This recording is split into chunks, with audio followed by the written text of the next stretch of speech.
Medicare horror stories. It's going to be a tough one, my friends. This is from Savvy Medicare Planning that my friend or colleague or the person I know, Elaine Floyd, writes on a regular basis for the newsletter, dateline April 11th, 2019. And we're going to read this because I think the idea that Medicare is his panacea and all things will solve because Medicare is not that easy. It's just not. And just, from a single payer perspective, which I get, Medicare is really not to some, anyway. From a single payer perspective, all these people say, we need to be like the Europes or whatever. The idea that when the government takes over everything, that there won't be rationing, won't be lines, it's just nuts. And let's just go over this. Because, look, there's not going to be ever a panacea when it comes to healthcare. It just won't be. There's just not going to be. So you better protect what you know, which is don't smoke, maybe get some exercise, watch what you eat, read books, do some kind of mind-bending thing to keep Alzheimer's at bay. Don't get too underweight, don't get too overweight, these kind of things to reduce your reliance on the medical system as it is, the best of your ability. Don't do like me, which is if you're going down on the bench press and you get pain in the shoulder, don't put up another rep. Stupid. So just common sense here. All right, so let's go on this. Horror stories from the Medicare Rights Center. Once a year, the Medicare Rights Center, let me make this bigger actually, hold on just a second. Sometimes it works and sometimes it doesn't. Why does it not work? No. Anyway, once a year, the Medicare Rights Center publishes the results of its activities helping people navigate the Medicare system. And each year we bring you some of the stories as a warning to not let these things happen to you. Medicare Trends and Recommendations summarizes the results of more than 15,000 questions and issues that came through the organization's national helpline. In addition to the more than 2.8 million questions posted online, the top themes were navigating Medicare Part B enrollment, you think, appealing Medicare Advantage denials of care, and affording prescription drugs. Case story. Alice called Medicare Rights Center because her husband, Larry, age 67, had Medicare Part A. We all have Medicare Part A. That's a hospital insurance that you've been paying for under your FICA taxes. And is without Part B. Hey, that's your outpatient medical insurance, the doctors, essentially. Larry has retiree insurance, though, and his benefits department told him that the insurance would cover him and that he would not need to enroll in Part B. After previously being healthy, Larry was suddenly diagnosed with cancer and had to undergo costly tests and procedures. Alice and Larry were shocked when he began to receive medical bills for thousands of dollars.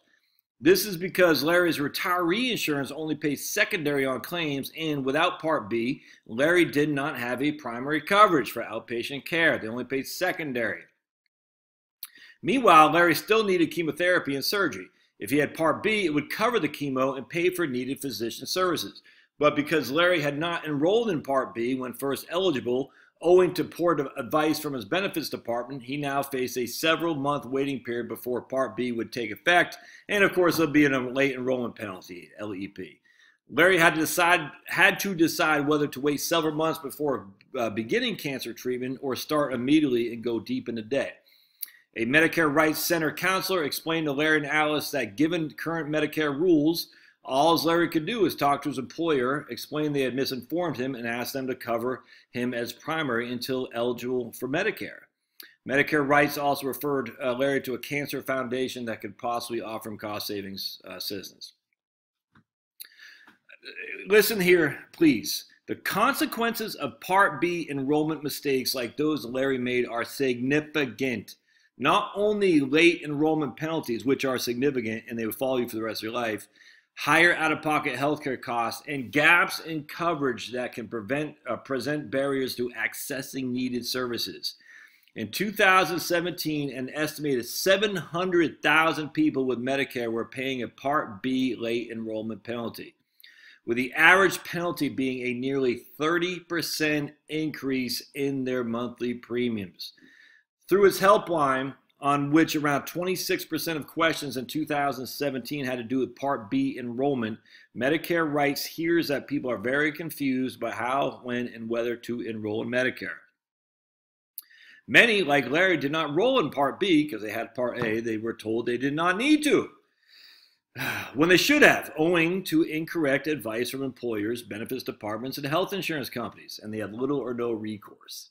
I mean, literally, you're relying on your HR lady who might be all of 25 years old.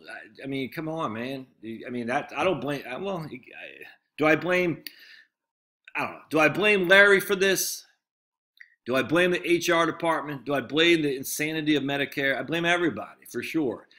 For you, though, doggone, man. I mean, Part B isn't that expensive. It's $135 a month. It's not that expensive. So why not just pay the freaking Part B? Even if you think you're covered on your employer, just pay the $135. At least you know you got it. All right, case story 2. Maria's daughter reached out to the Medicare rights after Maria was unable to get prior authorization from an MA plan, Medicare Advantage, for Medicare-covered cancer treatment to eradicate a tumor. The surgical oncologist received prior authorization for pre-surgical procedures to prepare Maria, but the plan would not approve the surgery itself, despite Maria's doctor stating it was medically necessary.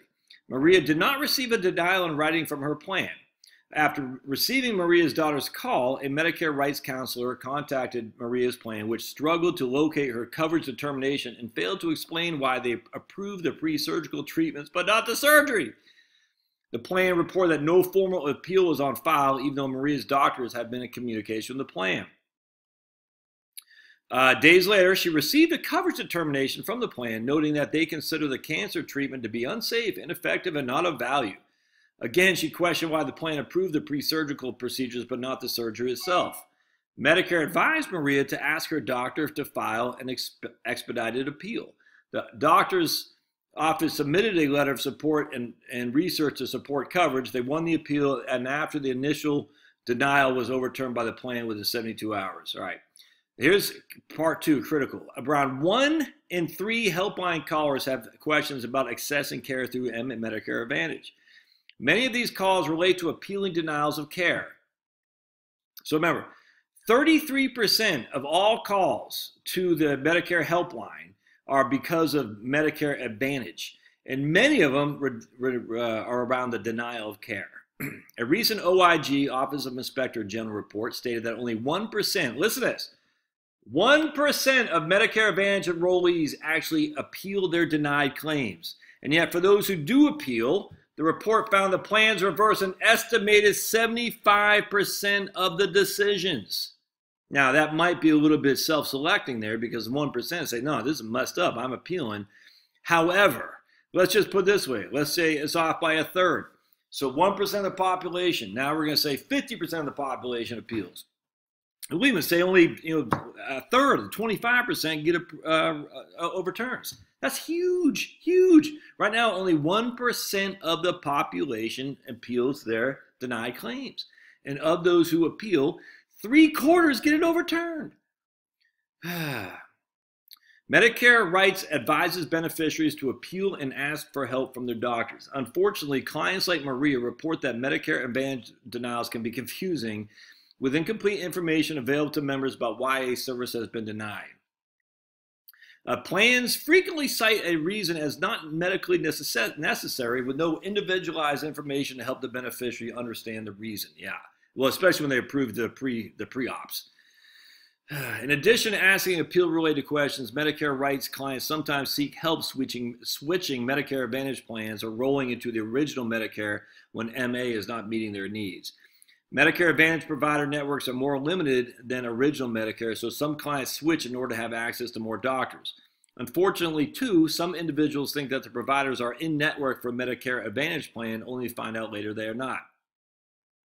In a 2018 review, around 1/3 of Medicare Advantage plan provider directories, CMS, Center for Medicare and Medicaid Studies Services, found that nearly half the listings contain an error. Oh my goodness, you got to be kidding me. In a 2018 review, around 1/3 of Medicare Advantage plan provider directories, they found nearly half contained an error. For instance, wrong contact information, incorrect information about whether the provider is accepting patients. Such misinformation can lead individuals to make choices that can later result in difficulty accessing needed doctors or attaining other services. I'm telling you, man, this is why I'm defaulting to Medigap. I mean, Medicare Supplement. That you just, if they accept original Medicare, they accept that. That's all there is to it. The annual report for the Medicare Rights Center reinforces our continuing observation that people are not getting the help they need when it comes to enrolling in Medicare or choosing the right plan. In the first case, Larry assumed he was all set with his retiree insurance, not realizing that the month he turned 65, everything changed. That's the month his insurance company stopped being the primary payer. Nobody told Larry. They needed to enroll in Part B to have his medical bills paid, and he didn't find this out until after the bills had already incurred. Because nobody, not the insurance, not Medicare, not the providers, is properly notifying people of how health insurance works. It's falling to financial advisors to jump into this void and forestall the penalties that can arise when Part B is unnecessarily delayed due to ignorance. There you go, my friends. It's on you. It's on you. I hate to say it, if you're relying on your financial advisor. So here, I'll do another video here in just a second, what you should ask your financial advisor. But if you are relying on a financial advisor, the first thing you can do is ask him if he knows what the difference between Part C, or what does Medicare Advantage fall under? It's Part C, all right? So Part C is Medicare Advantage. Medigap is not Part C. I would ask him something like that. Do you know the difference between Medicare Advantage and Medigap? I'm just telling you, a year ago, I did not. Your old buddy Josh, I'm smart. Just ask me. I did not know. If I didn't know, and I'm a student of this business, I shudder to think how many other people don't. Do not let Larry be you. All right, hope this helps. We'll see you.